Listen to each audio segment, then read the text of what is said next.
You know, when you look up at the night sky, you see all this beauty, galaxies, stars, just an incredible expanse. But hidden out there is something else, something truly terrifying. It's invisible, it's unstoppable, and it completely breaks everything we think we know about reality. So today, we're going to talk about the scariest thing in the universe, black holes. Yeah, a cosmic predator. I mean, that just says it all, doesn't it? It perfectly captures what we're dealing with here. A black hole isn't some passive object just floating around. No, it's an active force, a hunter that uses gravity as its weapon. And its prey? Well, its prey is literally everything. Light, time, the very fabric of the universe. Okay, so let's get the basic definition down. What exactly is a black hole? Well, the key thing to remember is that it's not really an object, like a planet you could, land on. It's more like a place, a region in space where the rules of the game have totally changed.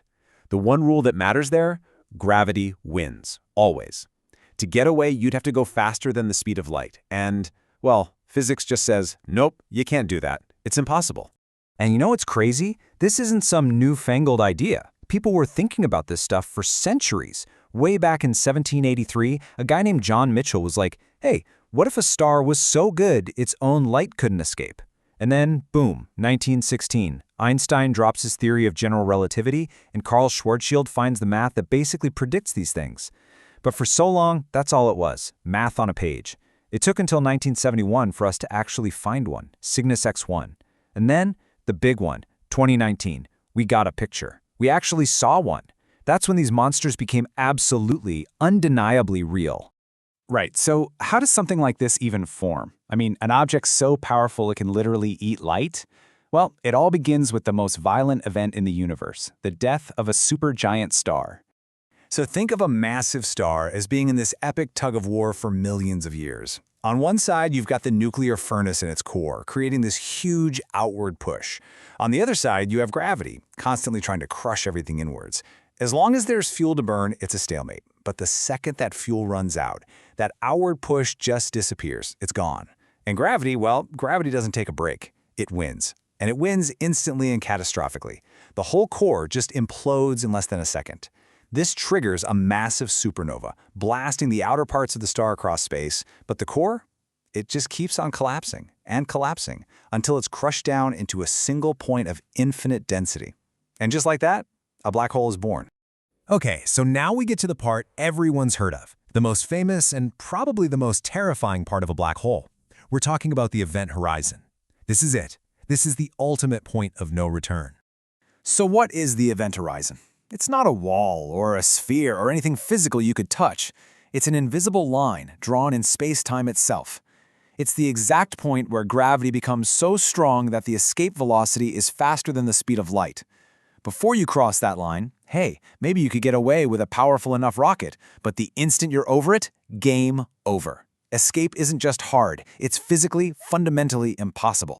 And this is where things get really, really weird. I mean, reality-bending weird. Because of Einstein's relativity, we know that intense gravity messes with time. So imagine you're falling into the black hole, and I'm watching safely from my spaceship. From my point of view, I'd see you get closer and closer to the event horizon, but you'd also seem to slow right down. Your time would stretch out. You'd look like you were frozen right at the edge, getting dimmer and redder forever. But for you, from your perspective, nothing. Time would tick along normally. You'd just sail right across the line, completely unaware that you just vanished from my universe for all eternity.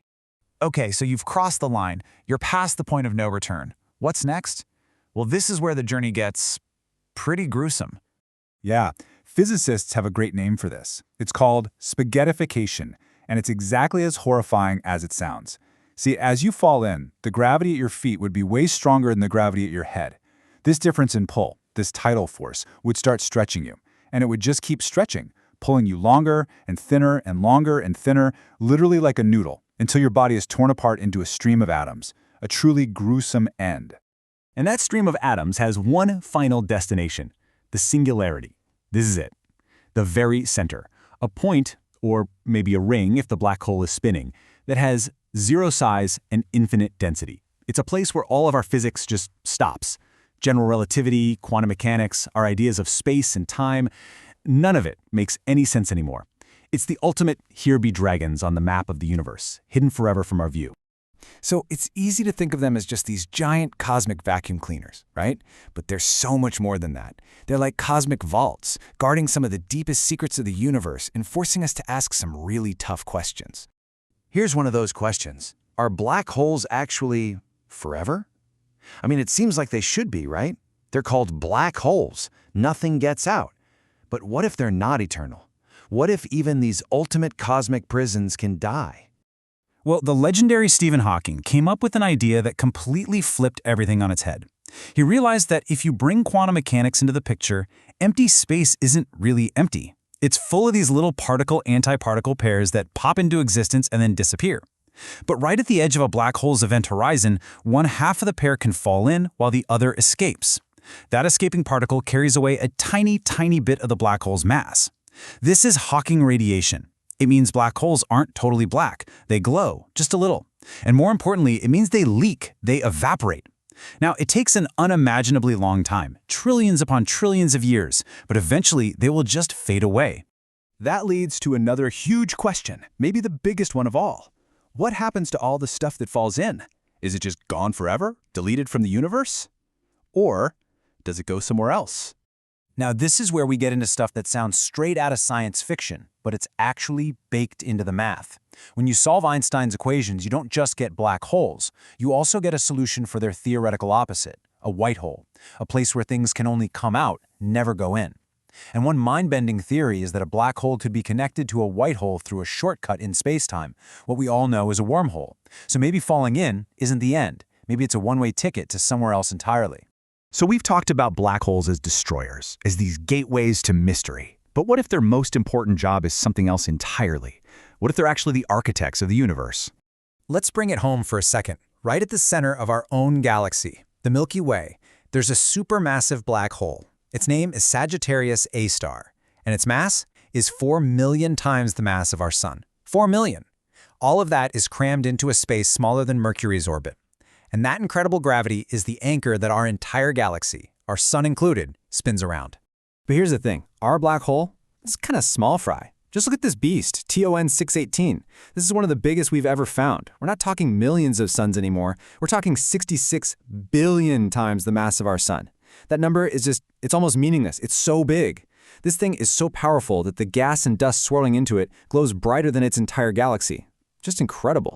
So when you put it all together, you realize these things aren't just weird side notes in the story of the universe. They are essential.